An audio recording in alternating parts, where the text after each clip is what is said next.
I was just looking at this giant white tub on top of my fridge this morning. It's just vanilla protein. It seems like the most basic, almost boring thing you can buy at the grocery store. It really does. It's the beige of the nutrition world. Exactly. But then I started digging into our source for today, and I honestly feel like I've been looking at a complex chemical factory and just calling it a milkshake. That's a perfect way to put it. We think of it as just, a scoop of fuel. But when you get into the mechanics of organic protein vanilla bean powder specifically, you're buying into bioavailability, some serious supply chain ethics, and really intricate chemistry. Right. And to help us decode all of that, we're diving into a really great source today. Organic Protein Vanilla Bean, the Comprehensive Buyer's Guide by Laurent Fabian from Ingredientsage. And the mission here is pretty clear, right? We're trying to get past the marketing fluff. Yes. The pictures of vanilla flowers, the flexing biceps on the front of the tub. We want to understand what is actually happening on the back of the label. Which is where the real story is. We're going to talk amino acid profiles, what natural flavor even means. Yeah. Because the guide makes it so clear that not all powders are created equal. And picking the wrong one could mean you're just missing your goals entirely. Okay, so let's get into it. The guide starts with what it calls the Great Protein Divide. You've got Team Dairy and Team Plant. Right. And I feel like most people just pick a side, vegan, not vegan, whatever, and stick with it. But yeah, chemically, in the powder itself, what's the big difference? It all comes down to the building blocks, the amino acids. So the guide points out that dairy-based proteins, so whey and casein, are what we call complete proteins. Okay, complete, meaning they have everything you need. They have all the essential amino acids your body can't make on its own. But here's the kicker. It's not just that they're complete. They're really high in one specific amino acid called leucine. Leucine. Okay, that word was everywhere in the source material. I think most people just see, 20 grams of protein and they stop reading. Why is leucine the main character here? This is where it gets really cool. Leucine is essentially the ignition switch for your muscles. It triggers something called the mTOR pathway. The mTOR pathway. Yeah, think of it as the master regulator of cell growth. When you work out, you create tiny tears in your muscles. To repair them and make them stronger, you need to flip the switch for muscle protein synthesis. And leucine is the finger that flips that switch. You got it. Dairy is naturally loaded with it. But when you look at a single plant protein, say just pea or just rice, they're often lower in leucine or even missing some other amino acids. So if I'm on a plant-based diet, am I out of luck? Is my switch just stuck in the off position? Not at all, but it requires some engineering. That's why you rarely see just hemp protein on the shelf anymore. Right, it's always a blend. Exactly. The guide calls them strategic blends. They'll mix pea with rice or maybe add in some hemp to fill in those amino acid gaps. Dairy comes kind of pre-assembled, but with plants, you have to find the right pieces to build that complete protein puzzle. That seems like a lot more work. What's the downside of that blending, besides just being complicated? The main challenge is consistency. The source uses the term feed-to-product consistency. With a cow, the biology standardizes the milk protein pretty well. Yeah. With plants, you have harvest variables, different soil, different processing, the texture, the nutrition. It can all change from batch to batch. So like a wine vintage. A good year versus a bad year for peas. That's a great analogy. A drought could literally change the protein density. But on the flip side, plants win on vegan appeal. They're often hypoallergenic for dairy folks and can have cost advantages. But the biggest complaint isn't always the nutrition, it's the aftermath. The brick in the stomach feeling. Yes.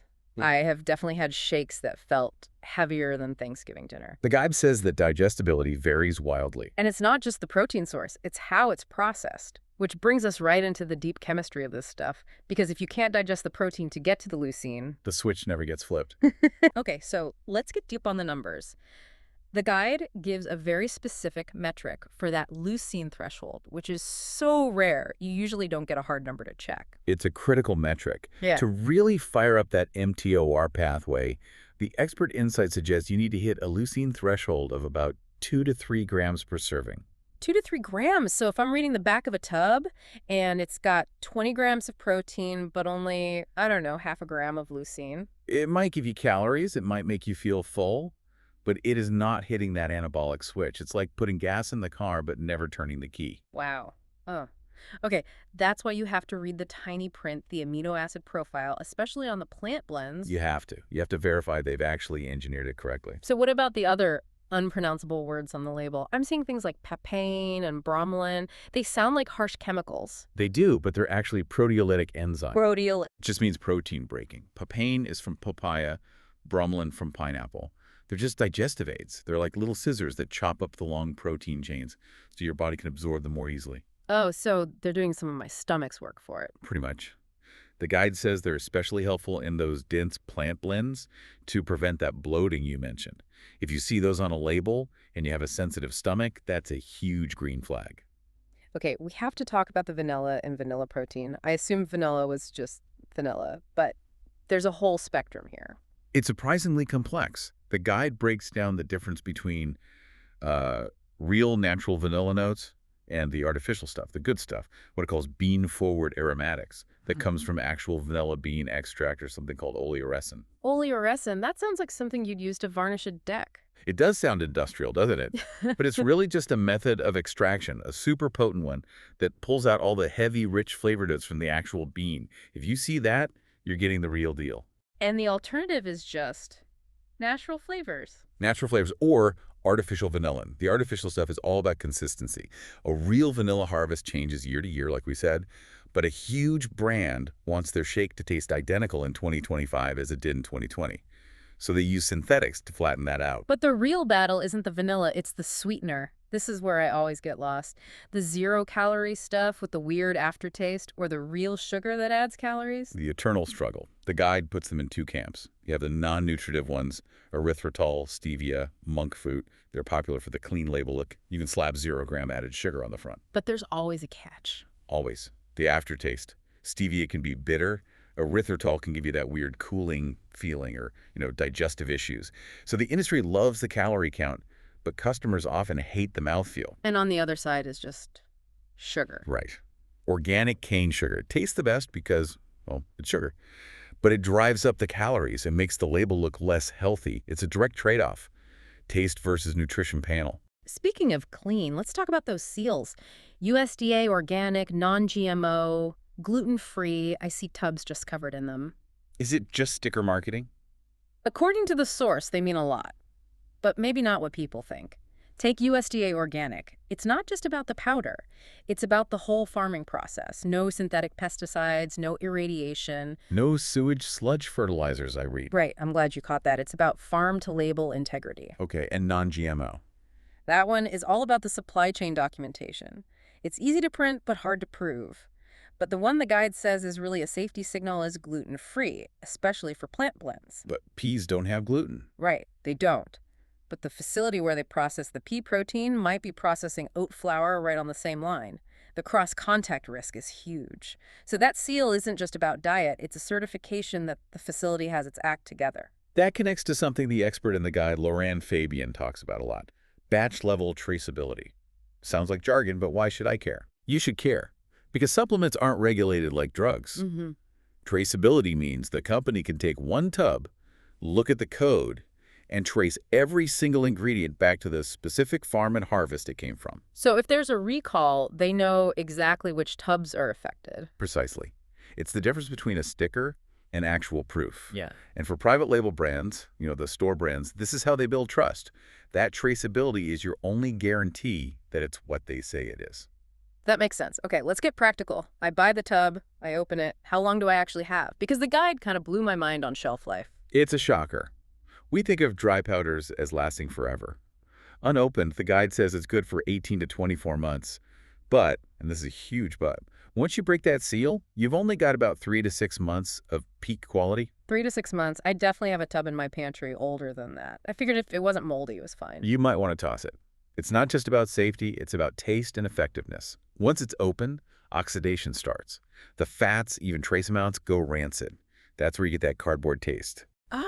And the enemy is humidity, the clumping. The absolute enemy. Moisture gets in, it clumps, but it also degrades the flavor and the protein itself. Yeah. The guide explicitly says to use those little desiccant packs. The silica packets, I always throw those out. No.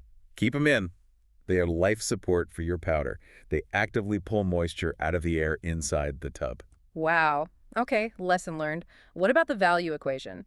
The guide says don't just buy the cheapest tub, but protein is expensive. It is. But a lower price usually means a compromise. Inconsistent flavor, a cheap seal on the package that lets in moisture. You save $5, but then you have to choke down a gritty shake for a month. The source suggests that when you pay more, you're paying for consistency and that robust traceability we talked about. It's an investment in not hating your breakfast. So let's navigate the shelf. The guide actually names some brands, which is super helpful. It is. It groups them by consumer goals. So for the clean label purist, the vegan skeptical type, it points to brands like Garden of Life and Sun Warrior. Those are the ones with the fancy textured labels. Exactly. Then you have a brand like Orgain. The guide calls it the budget-friendly, accessible option, the one you see in bulk at Costco. A great entry point if you're not sure you even like plant protein. What about Vega One? I see that everywhere. Vega is positioned as the all-in-one. It's not just protein. It has greens, probiotics. It's really more of a meal replacement. You're paying for convenience. And on the other end, something like KOS. KOS is minimalist, a lean ingredient panel. For the person who just wants protein and vanilla, period. No frills. And for the dairy people. Organic Valley is the go-to there. Someone who wants that high leucine whey, but demands the organic integrity.